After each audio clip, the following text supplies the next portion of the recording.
చిక్కుడుకాయ నిల్వ పచ్చడి అండి. ఆవకాయ ధీటుగా సూపర్ టేస్టీగా ఉంటుంది. దీని కొరకు ముందుగా చింతపండు నానబెట్టుకోవాలి.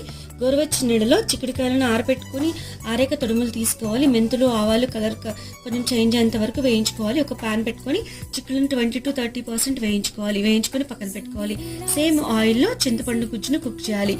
ఆయిల్ పైకి వచ్చేంత వరకు కుక్ చేసుకున్న తర్వాత చల్లారిన దానిని పక్కన పెట్టేసుకోవాలి.